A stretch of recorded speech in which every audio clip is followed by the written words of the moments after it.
And of course, the area of Brinstar that I'm talking about is Old Brinstar.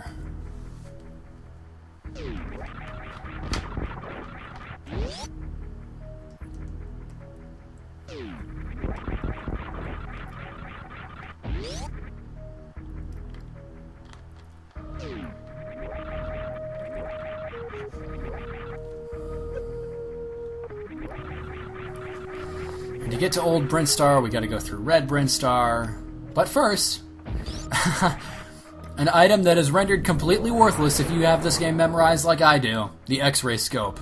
Literally only there for completion's sake. And like I said, you can get this, you know, with the grappling beam, but it's so much faster, and you could just ignore all this crap if you have the screw attack and the space jump. It saves so much time. Like I said, I used to get this thing as soon as I got the grappling beam and came back up on my way to Fantoon. But nope, I always save it until endgame now.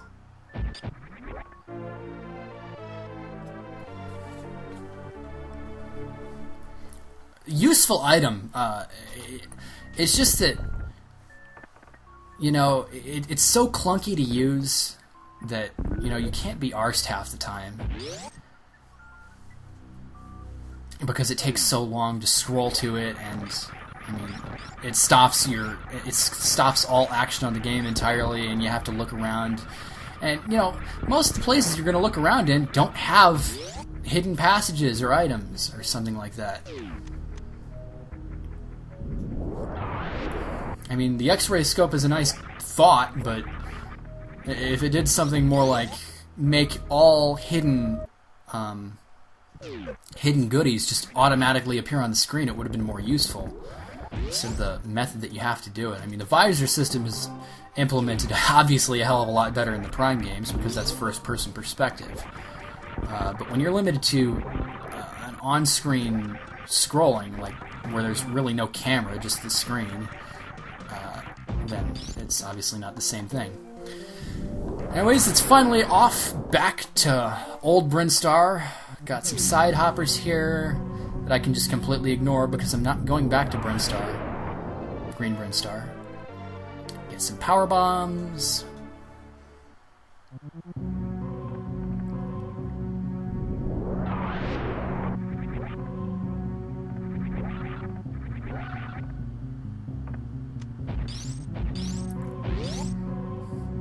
And we're going to get, you know, all the stuff on the other side of this, including the missiles that you can get at the start of the game, if you choose to. I just, you know, since I come here and I never find myself in need of the extra 5 missiles, I just, you know, take care of it at the end now. Something that I eventually decided to just streamline and get rid of a step, because, you know, I come back here anyway when I have the gravity suit and all that stuff. And I actually used to take two trips through Old Brinstar, and I eventually just streamlined it into one, just merged it with going into Old Turian and back up and once you're fully powered. So yeah, as far as I can tell, my path through the game is pretty damn streamlined. Like, I don't know what other steps I could take away to make it, you know, as few steps and as quick as possible. So as far as I know, I've done all I can. I was hoping that I could find something through this recording run, but I can't see any. So I mean, if you guys can, you know, by all means, let me know in the comments. But I'd say it looks pretty damn good. The only thing is just execution. It's really hard to execute all of that in one go without screwing up. Like I said, you know, all these quote-unquote world records on Speed Demos Archive and all that stuff that will recognize games based on, you know, saving and then stopping. I mean, that's all fine and dandy, but anybody could do... I could do that. I just am not interested in it. It really sets the tone of an Iron Man gamer if you can do all of this in one run as quick as humanly possible without an emulator and just using it on, you know, a console. I mean, I'm playing this on the Virtual Console, and I'm not using, you know, there is no saving or anything like that, save states, anything. It's just one straight run through the game, where, you know, I did very well. I got the mock ball, and right in both places. It's just that my wall jumping in certain rooms just sucked royally.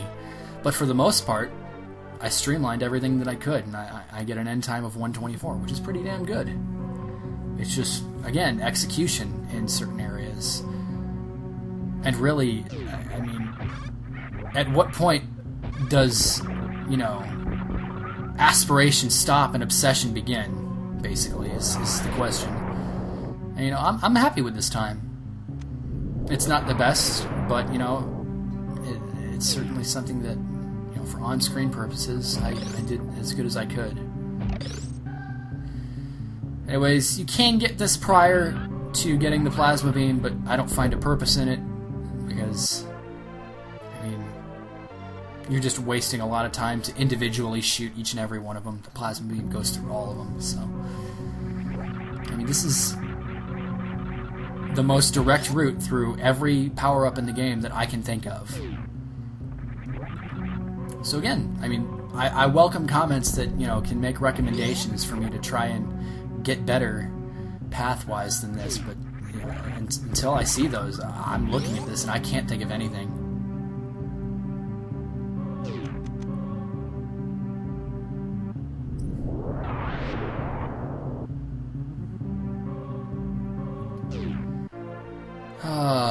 And is that the last expansion in the game? I believe it is. Full on energy tanks. Pretty sure I'm full on power bomb. I think that's it. Yep. So of course you're going to go back to your spaceship and fill up on everything so you can take out the Metroids and Turian.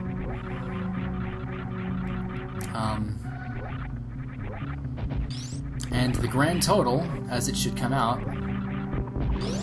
is 14 energy tanks, 4 sub-tanks, all of your expansions, that includes the spring ball, of course, 230 missiles, 50 super missiles, 50 power bombs, the grappling beam, and the X-ray scope. And everything comes out A-OK. So it's off to Turian, where we have the final encounter with Mother Brain, and blah-de-blah-de-blah-de-blah. You've seen this before.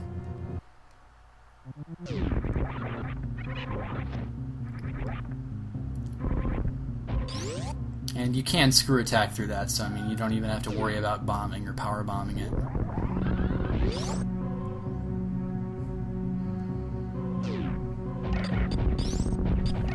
Plasma beam. You don't even have to waste time doing that. Shooting them one at a time when you can now... the plasma beam will go through anything. So... Useful, useful, useful.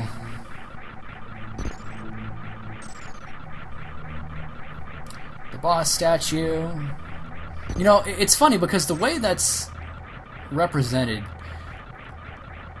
it's kind of like a full body. Ridley's the head. You have to look at it really weird, but Kraid and Dragon are like the legs, Ridley's the head, Fantoon is the body. It can kind of, if you look at it a certain way, look like one thing, but of course it's not, it's 4 things. But yeah, I consider Super Metroid to be essentially the Picasso of the gaming industry. Absolutely, it's not for everybody, but if it appeals to you in a certain way, there is no game like it. It is, to many people, the greatest game ever made. It's so well designed. There's so much... there's no in-game incentive for you to do better. It's just so engaging to the player that it just automatically makes you want to keep going through it. If it appeals to you in that certain way, there is no game like it. And, the reality of the situation is I will probably play through Super Metroid many, many more times in the future. Whether I can ever, pass my best time of 115, 118, whatever it was, and actually do better than the record on Twin Galaxies, I don't know. I don't know if it matters that much to me. And of course, due to the fact that I'm recording this in 30 FPS and not 60, for the sake of YouTube, things that blink don't really blink the way that they should. You know, it's the easiest to tell 30 FPS, like on YouTube or something like that, with the way, you know, Sonic's shields are. You know, with a constant FPS, they're pulsing from solid to see-through all the time. But with the way 30 FPS works, it means that you're constantly seeing it either a solid shield or a see-through shield constantly. I really hate 30 FPS, and I really wish that YouTube would upgrade that someday, but I'm not going to hold my breath. Anyways, I'm going to make it easier on the baby by crashing into the side hopper. It doesn't really save that much time because, I mean, the baby Metroid uses a ton. I mean, it does a ton of damage to you.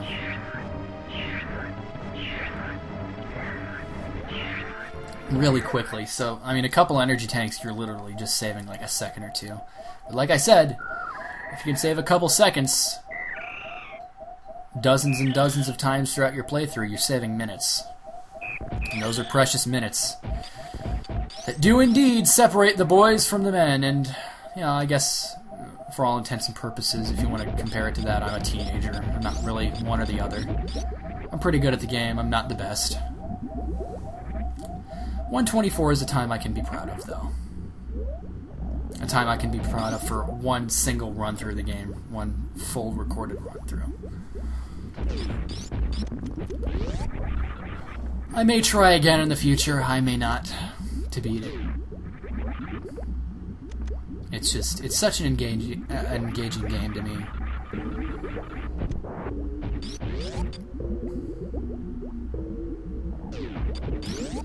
And here we are, Mother Brain's room. Get past the Zebetite walls. Just use straight missiles. Now, at this point, I'm throwing caution to the wind because for Mother Brain's second form, to not get hit by her, you know, her hyper beam attack, you basically, I mean, for to not get hit twice by it or something like that, because if you don't have a certain, if you have over a certain max point of health, she'll actually nail you with that sucker twice, and it just wastes a ton of time.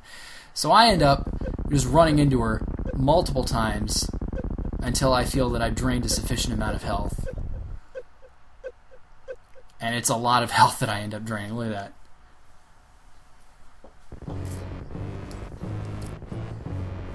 But the hyper beam will take me down the rest of the way, so I don't have to get nailed by the thing a second time. Easy. Aim upwards at an angle.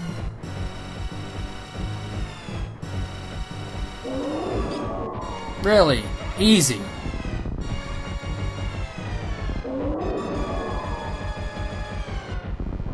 You know, once upon a time I actually died to this boss.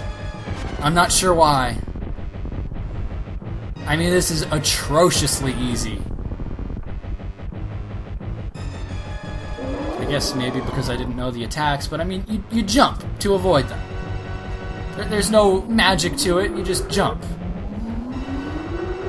And I try in vain to drain my entire payload of missiles into her, but no.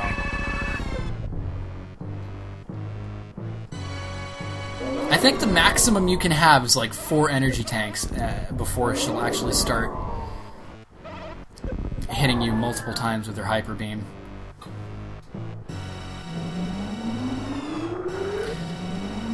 And oh, epic fail, Mother Brain. I don't quite understand this. It's like she has 2 reserves of energy, so she can survive turning to dust, and then she turns back to flesh. I don't... There is no in-game explanation for this. In fact, if you want my opinion, Other M should have expanded on this scene a little more, because it doesn't explain it. I mean, Mother Brain is a pile of dust now.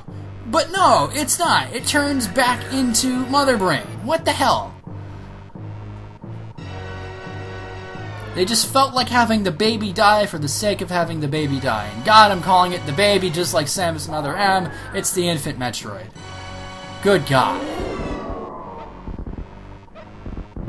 But I will give Other M one due, and that's the fact that, of course, the scene is very, very epic in that game.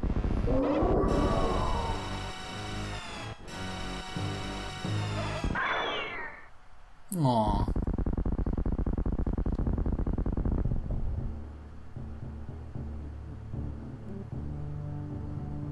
One of the first times in video game history where it would actually get you emotionally attached to a character and then it kills it. This would of course be replicated in Chrono Trigger, where Chrono dies. Oh, I'm sorry, spoilers. And where Aerith dies in Final Fantasy VII. Oh, I'm sorry, spoilers. If you don't know those, well, you've probably never heard of the games, so you don't care. Because anybody who knows those games knows that they die. Everybody knows those things.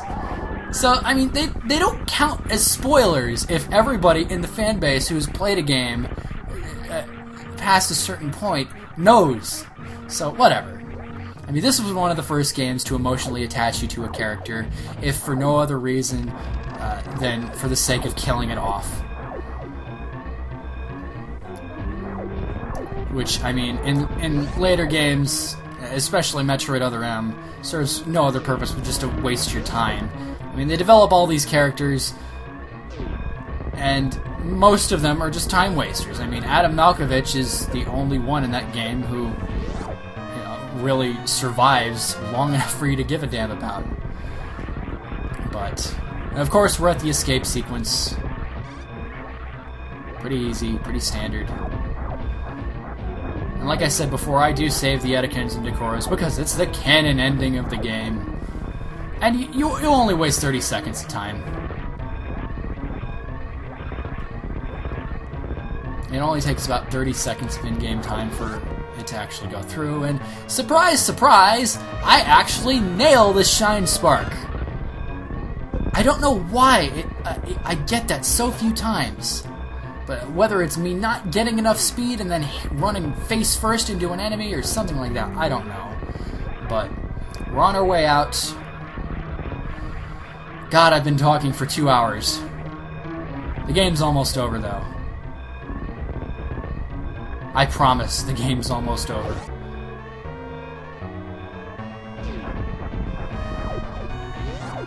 You know, it might not even be that of in-game time. It's probably like 20 seconds. Anyways, you blow the door open, the Edikuns and Decora can get out, which of course leads to their return in Metroid Fusion.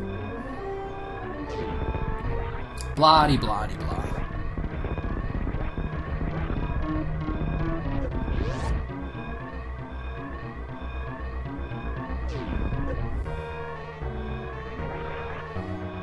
And we go in, and we're done. Photo finish, everybody.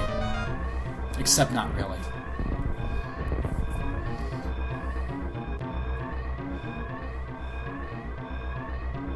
That's one hell of a self-destruct system if they have the entire freaking planet blow up! I don't get it. Anyways, Mode 7, because we love Mode 7. So many freaking Super Nintendo games utilize this, just to show off, hey, we have this, so, you know this Mode 7 thing? More Mode 7! Zoom, the zoom and twist function of the Mode 7. I mean, and of course we have the Edikuns and Decora leaving on their spaceship. To be seen again in Metroid Fusion, which I may play, I may never play, I don't know. Clear time, 1:24. I've done it in faster. I've done it almost 10 minutes faster in the past, but you know what? Mad respect to those guys who managed to freaking... the record holder who's at 1:13. It takes a lot of work to be able to shave off those extra precious minutes. But yep, that is my favorite game ever made, everybody. And I don't think my opinion will ever change on that. You know, I still remember my very first introduction to the Metroid series was my cousin playing Metroid 2 on his Game Boy. And I was like, ooh, this is pretty cool. I never got a chance to play it, but... And then I would the next time I saw one of those arcade cabinets that had, those arcade cabinets that had Nintendo games on them, like Super Mario Bros. And stuff like that. This one had Metroid on it. So I played through a little bit of that, sucked royally, and then I always had an interest in the game, but it wasn't until 2002 when my friend actually introduced me to the wonders of emulation. I played Super Metroid, loved it, sucked at it, but loved it. And it wasn't until about pretty much 2007 when it came out on the Virtual Console, alongside to cross-promote the release of Metroid Prime 3 Corruption. And then I started really getting into the game. I perfected my wall jumping ability, especially because the fact that I was playing it on a controller and not a keyboard now. But it still, I was good, but I wasn't great. And it wasn't until 2009, 2010 that I really came into my own with this game. And you have performances like the one that you see before you. It's just such an engaging game, and it doesn't give you any incentive to, besides just how good it is. There are no extra ending screens for 100% and time completion. There's just a fast ending screen, a slow ending screen, a fast ending screen, and a pretty fast ending screen. If it's under 3 hours, which is ridiculously easy for anybody to do if they have any sense of direction with this game. Gunpei Yokoi, not Gunpei, but Gunpei. Sadly missed. The greatest thing he ever set his hands on. This or the Game Boy. I don't know. What a game, guys. What a game. Anyways, I hope you all enjoyed. This wasn't really a Let's Play, but sort of a Let's Watch Super Metroid speedrun 100%. Hour and 24 minutes. Hope you all enjoyed. I may send this to Twin Galaxies, maybe not. I don't know. But I will see you guys next time. Have a good day, everybody.